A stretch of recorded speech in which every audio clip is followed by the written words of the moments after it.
Once, in a conversation with our guests at our Shabbat table, someone mentioned the name of Yechiel Mechel Carfunkel, a Jewish Orthodox multi-billionaire, one of 100 richest people in the U.S. One guest expressed his surprise. How can a man of faith be so rich? He has to spend his entire time in religion, not in business. If he is so wealthy, then he's probably not really religious, said another guest. See, even religious people run after money, said a third guest.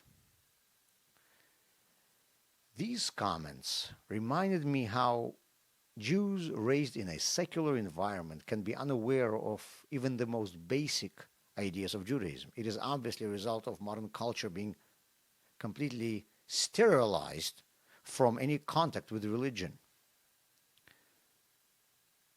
Many of today's ideologies look at money as a necessary evil. In the modern world, this concept is based on the ideas of the founder of liberalism, a British philosopher, John Locke. Karl Marx went even further by saying that money is evil, but not a necessary one. It needs to be eliminated. Capitalists agree that money is a tool of greed, but they believe that this greed can be used to benefit the society. By trying to enrich themselves, people create goods and services for others. Judaism has a worldview that is completely different from all of the ideologies we listed above. First of all, the Torah insists that if I was born in this world, it was not an accident. God is in charge of everything, and if I appeared here, it means that He placed me here. And also, God doesn't do anything for no reason. If He created me, this means that I have a specific mission. But what is this mission? Well, the same God, while orchestrating everything, created a long list of things that I will come in contact with throughout my life. The things I own, the people I meet, the earth I walk on, etc. The Torah calls it my portion of this world.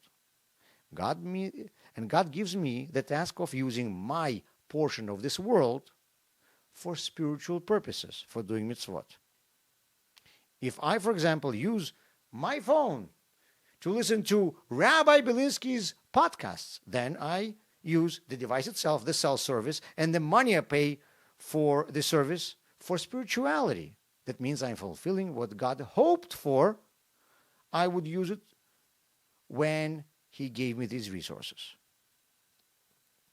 A rich person has obviously more possessions than a regular person. His portion of this world is greater. That means that God, for some reason, trusted him with more stuff. Now, whether he meets God's expectations or not is a separate question. Abundance is a big challenge, but God at least knew that He can overcome this challenge. According to the Torah, we should try to use everything we have for spiritual purposes. Then, we must try to earn as much as possible to have more things to use for spiritual purposes. And if we succeed in earning more, that means God trusts us. And Yechiel Mechel Carfunkel was an example of exactly that. In 2014, he distributed almost $400,000 million in donations. And charity is not the only thing that God wants us to use our money for. God wants us to use for doing mitzvahs in the most beautiful way, for Jewish education, for staying healthy.